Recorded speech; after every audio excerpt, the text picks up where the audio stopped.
Friends welcome back to my channel only health ते तुहाडा सारिਆਂ ਦਾ स्वागत है। ਤੇ ਅੱਜ ਆਪਾਂ ਗੱਲ ਕਰਨ ਜਾ ਰਹੇ ਹਾਂ ਜਸਟੀਸ਼ੀਆ ਸਿਰਪ ਦੇ ਬਾਰੇ ਵਿੱਚ ਜਿਹੜਾ ਕਿ ਕਫ ਸਿਰਪ ਹੈ। ਸੋ ਸਭ ਤੋਂ ਪਹਿਲਾਂ ਮੈਂ ਤੁਹਾਨੂੰ ਕਹਿਣਾ ਚਾਹੁੰਦੀ ਹਾਂ ਜਿਨ੍ਹਾਂ ਨੇ ਹਜੇ ਤੱਕ ਚੈਨਲ ਨੂੰ ਸਬਸਕ੍ਰਾਈਬ ਨਹੀਂ ਕੀਤਾ ਆ ਚੈਨਲ ਨੂੰ ਸਬਸਕ੍ਰਾਈਬ ਕਰੋ ਤੇ ਬੈਲ ਆਈਕਨ ਨੂੰ ਵੀ ਪ੍ਰੈਸ ਕਰੋ ਤਾਂ ਕਿ ਜਿਹੜੀਆਂ ਵੀ ਵੀਡੀਓਜ਼ ਆਪਾਂ ਬਣਾਉਂਦੇ ਆ ਉਹਨਾਂ ਦੀ ਨੋਟੀਫਿਕੇਸ਼ਨ ਤੁਹਾਡੇ ਤੱਕ ਸਭ ਤੋਂ ਪਹਿਲਾਂ ਪਹੁੰਚ ਸਕੇ ਤੇ ਤੁਸੀਂ ਉਹਨਾਂ ਦੀ ਜਾਣਕਾਰੀ ਲੈ ਸਕੋ ਜਿਹੜੀ ਵੀ ਮੈਡੀਸਿਨ ਦੀ ਜਾਣਕਾਰੀ ਦੀ ਤੁਹਾਨੂੰ ਲੋੜ ਹੋਵੇ। ਸੋ ਗੱਲ ਕਰਦੇ ਹਾਂ ਜੀ ਕਫ ਸਿਰਪ ਬਾਰੇ, ਇਹਦੇ ਯੂਜ਼ਸ ਬਾਰੇ, ਇਹਦੇ ਸਾਈਡ ਇਫੈਕਟ ਜਾਂ ਇਹਦੇ ਅੱਗੇ ਪ੍ਰਾਈਸ ਬਾਰੇ ਕਿ ਕੀ ਇਹਦਾ ਪ੍ਰਾਈਸ ਆ।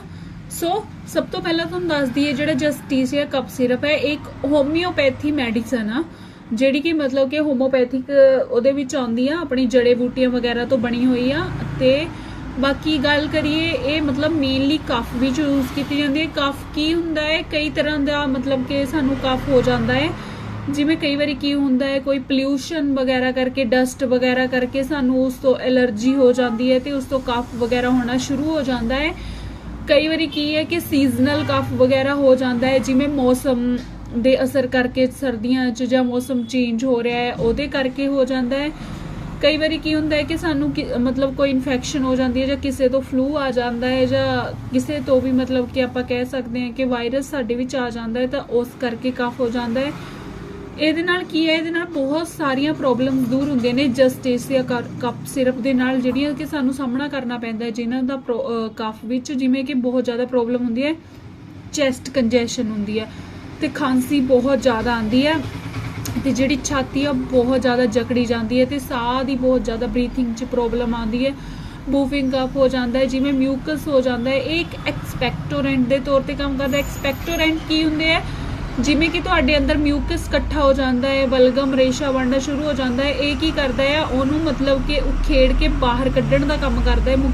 ਮਿਊਕਸ ਨੂੰ ਲਿਕੁਇਡ 'ਚ ਕਰਕੇ ਤੇ ਉਹਨੂੰ ਬਾਹਰ ਕੱਢਣ ਦਾ ਕੰਮ ਕਰਦਾ ਹੈ ਤੇ ਇੱਕ ਬ੍ਰੋਂਕੋਡਾਇਲੇਟਰ ਦੇ ਤੌਰ ਤੇ ਕੰਮ ਕਰਦਾ ਹੈ। ਮਤਲਬ ਕਿ ਜਿਵੇਂ ਕਿ ਤੁਹਾਡਾ ਚੈਸਟ ਕੰਜੈਸ਼ਨ ਹੋਣੀ ਸ਼ੁਰੂ ਹੋ ਜਾਂਦੀ ਹੈ ਤੁਹਾਨੂੰ ਬਰੀਥਿੰਗ 'ਚ ਪ੍ਰੋਬਲਮ ਆਣੀ ਸ਼ੁਰੂ ਹੋ ਜਾਂਦੀ ਹੈ ਸਾਹ ਨੂੰ ਡਾਇਲੇਟ ਕਰਦਾ ਮਤਲਬ ਰਿਲੈਕਸ ਕਰਦਾ ਹੈ ਮਸਲਸ ਨੂੰ ਤਾਂ ਕਿ ਸਾਹ ਦੀ ਮਤਲਬ ਦਿੱਕਤ ਹੈ ਜਿਹੜੀ ਪ੍ਰੋਬਲਮ ਹੈ ਉਹ ਘਟ ਸਕੇ।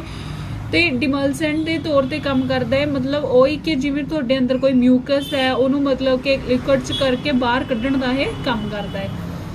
ਸੋ ਇਹ ਸਾਰੇ ਇਹਦੇ ਯੂਜ਼ਸ ਨੇ ਇਹਨੂੰ ਮੇਨਲੀ ਕਫ ਦੇ ਤੌਰ ਤੇ ਯੂਜ਼ ਕੀਤਾ ਜਾਂਦਾ। ਇਹ ਬਹੁਤ ਹੀ ਜ਼ਿਆਦਾ ਬੈਸਟ ਮੈਡੀਸਨ ਆ ਸੋ ਇਹਨੂੰ ਯੂਜ਼ ਕਰੋ ਤੁਸੀਂ ਜੇ ਤੁਹਾਨੂੰ ਮਤਲਬ ਕਫ ਦੀ ਬਹੁਤ ਜ਼ਿਆਦਾ ਪ੍ਰੋਬਲਮ ਰਹਿੰਦੀ ਹੈ ਤਾਂ ਇਹ ਤੁਹਾਡੇ ਲਈ ਬਹੁਤ ਜ਼ਿਆਦਾ ਵਧੀਆ ਹੈ। ਹੋਮੋਪੈਥਿਕ ਮੈਡੀਸਨ ਹੈ। ਸੋ ਜਿਹੜੀ ਇਹਦੀ ਮੈਨੂਫੈਕਚਰਿੰਗ ਆ ਉਹ ਕੀਤੀ ਗਈ ਹੈ ਜੀ ਭਾਰਤ ਹੋਮਿਓਪੈਥੀ ਫਾਰਮੇਸੀ ਦੁਆਰਾ ਲਖਨਊ 'ਚ ਜਿਹੜੀ ਹੈਗੀ ਹੈ ਜੀ ਉਹਨਾਂ ਦੁਆਰਾ ਇਹਦੀ ਜਿਹੜੀ ਹੈ ਮੈਨੂਫੈਕਚਰਿੰਗ ਕੀਤੀ ਗਈ ਹੈ।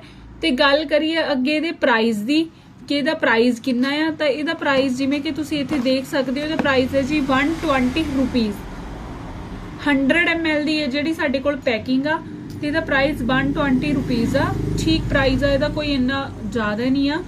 ਸੋ ਮਤਲਬ ਕਿ ਤੁਹਾਨੂੰ ਕਿਸੇ ਵੀ OPD ਤੋਂ ਇਹ ਮਿਲ ਜਾਵੇਗੀ। ਬਾਕੀ ਜਿਵੇਂ ਤੁਸੀਂ ਦੇਖ ਸਕਦੇ ਹੋ ਇੱਥੇ ਲਿਖਿਆ ਹੋਇਆ ਹੈ seasonal cough smoker cough spasmodic cough post influenza cough pollution oriented cough bronchial congestion and whooping cough can be recommended for routine and prolonged use। ਮਤਲਬ ਕਿ ਤੁਹਾਨੂੰ ਇਹ ਰੂਟੀਨਲੀ ਵੀ ਯੂਜ਼ ਕਰਨ ਲਈ ਕਿਹਾ ਜਾ ਸਕਦਾ ਜਾਂ ਕਾਫੀ ਲੰਬੇ ਸਮੇਂ ਲਈ ਇਹਨੂੰ ਯੂਜ਼ ਕਰਨ ਲਈ ਤੁਹਾਨੂੰ ਕਿਹਾ ਜਾ ਸਕਦਾ ਹੈ। ਬਾਕੀ ਅੱਗੇ ਗੱਲ ਕਰੀਏ ਜੀ ਜਿਵੇਂ ਇਹਦੇ ਡੋਜ਼ ਦੀ ਕਿ ਇਹਦੀ ਡੋਜ਼ ਕਿਵੇਂ ਲੈਣੀ ਹੈ ਕਿੰਨੀ ਲੈਣੀ ਆ। ਸੋ ਜਿਵੇਂ ਤੁਸੀਂ ਦੇਖ ਸਕਦੇ ਹੋ ਜਿਹੜੇ ਅਡਲਟ ਹੁੰਦੇ ਨੇ ਜਿਹੜੇ ਬੜੇ ਹੁੰਦੇ ਨੇ 18 ਸਾਲ ਤੋਂ ਵੱਡੇ ਹੁੰਦੇ ਨੇ ਉਹਨਾਂ ਵਿੱਚ 5 ਤੋਂ 10 ml ਮਤਲਬ ਕਿਹਾ ਜਾਂਦਾ ਹੈ ਦਿਨ ਵਿੱਚ ਲੈਣ ਲਈ 2 ਜਾਂ 3 ਟਾਈਮ ਮਤਲਬ ਕਿ 1 ਜਾਂ 2 ਚਮਚ 2 ਜਾਂ 3 ਟਾਈਮ ਤੁਸੀਂ ਦਿਨ ਵਿੱਚ ਲੈਣੇ ਆ ਇਹਦੇ। ਸੋ ਜਿਹੜੇ ਚਿਲਡਰਨ ਹੁੰਦੇ ਨੇ ਜਿਵੇਂ ਤੁਸੀਂ ਲਾ ਲਓ 6 ਸਾਲ ਤੋਂ 12 ਸਾਲ ਜਾਂ 18 ਸਾਲ ਤੱਕ ਦੇ ਹੁੰਦੇ ਨੇ ਜਿਹੜੇ ਉਹਨਾਂ ਨੇ 5 ml ਮਤਲਬ 1 ਚਮਚ ਲੈਣਾ ਆ ਦਿਨ ਵਿੱਚ 2 ਜਾਂ 3 ਵਾਰ। ਜਿਹੜੇ ਛੋਟੇ ਹੁੰਦੇ ਨੇ ਬੱਚੇ ਜਿਵੇਂ ਮਤਲਬ ਜ਼ਿਆਦਾ ਹੀ ਛੋਟੇ ਬੱਚੇ ਹੁੰਦੇ ਨੇ ਜਿਹੜੇ 2 ਸਾਲ ਦੇ 4 ਸਾਲ ਦੇ ਇਹ ਬੱਚੇ ਹੁੰਦੇ ਨੇ ਜਿਹੜੇ ਇਹਨਾਂ ਨੂੰ 10 ਤੋਂ 20 ਡ੍ਰੌਪਸ ਜਿਹੜੀਆਂ ਦਿੱਤੀਆਂ ਜਾਂਦੀਆਂ ਵਾਟਰ ਵਿੱਚ ਐਡ ਕਰਕੇ ਦਿਨ ਵਿੱਚ 1 ਜਾਂ 2 ਵਾਰ। ਸੋ ਇਹ ਸਾਰਾ ਇਹਦਾ ਸੀਗਾ ਡੋਜ਼ ਬਾਰੇ ਇਹਦੇ ਵਿੱਚ ਕਿਵੇਂ ਲੈਣੀ ਆ। ਸੋ ਆਈ ਹੋਪ ਤੁਹਾਨੂੰ ਇਹ ਸਾਰਾ ਸਮਝ ਆ ਗਿਆ ਹੋਗਾ ਤੇ ਇਹਨੂੰ ਸ਼ੇਕ ਜ਼ਰੂਰ ਕਰੋ ਯੂਜ਼ ਕਰਨ ਤੋਂ ਪਹਿਲਾਂ। ਸੋ ਬਾਕੀ ਗੱਲ ਕਰਦੇ ਹਾਂ ਜੀ ਇਹਦੇ ਮਤਲਬ ਸਾਈਡ ਇਫੈਕਟ ਵਗੈਰਾ ਬਾਰੇ। ਇਹਦੇ ਸਾਈਡ ਇਫੈਕਟ ਬਾਰੇ ਗੱਲ ਕਰੀਏ ਤਾਂ ਇਹਦਾ ਕੋਈ ਵੀ ਸਾਈਡ ਇਫੈਕਟ ਨਹੀਂ ਹੁੰਦਾ। ਇੱਕ ਹੋਮਿਓਪੈਥੀ ਮੈਡੀਸਨ ਹੈ, ਇਹ ਜੜੀ ਬੂਟੀਆਂ ਤੋਂ ਹੀ ਬਣੀ ਹੁੰਦੀ ਹੈ, ਤਾਂ ਇਹਦਾ ਕੋਈ ਵੀ ਇਹੋ ਜਿਹਾ ਉਹ ਨਹੀਂ ਹੈ ਕਿ ਮਤਲਬ ਇਹਦਾ ਕੋਈ ਸਾਈਡ ਇਫੈਕਟ ਹੋ ਜਾਊਗਾ। ਬਾਕੀ ਜੇ ਤੁਸੀਂ ਕੋਈ ਹੋਰ ਮੈਡੀਸਨ ਨਾਲ ਲੈ ਰਹੇ ਹੋ ਤਾਂ ਤੁਸੀਂ ਡਾਕਟਰ ਨਾਲ ਇੱਕ ਵਾਰੀ ਜ਼ਰੂਰ ਕੰਸਰਨ ਕਰੋ ਕਿ ਆਪਾਂ ਇਹ ਮੈਡੀਸਨ ਲੈ ਰਹੇ ਹਾਂ ਤੇ ਇਹਦੇ ਨਾਲ ਇਹਦਾ ਕੋਈ ਰਿਐਕਸ਼ਨ ਤਾਂ ਨਹੀਂ ਹੋ ਸਕਦਾ, ਬਲਕਿ ਇਹਦਾ ਵੈਸੇ ਤਾਂ 99% ਕੋਈ ਸਾਈਡ ਇਫੈਕਟ ਨਹੀਂ ਹੈ। 1% ਤੁਹਾਨੂੰ ਕੋਈ ਵੀ ਜੇ ਕੋਈ ਹੋਰ ਮੈਡੀਸਨ ਲੈ ਰਹੇ ਹੋ ਤਾਂ ਕੋਈ ਚਾਂਸ ਹੋ ਸਕਦਾ ਹੈ। ਸੋ ਇਹ ਸੀਗਾ ਜੀ ਅੱਜ ਜਸਟੀਸ਼ੀਆ ਸਿਰਪ ਦੇ ਬਾਰੇ ਵਿੱਚ।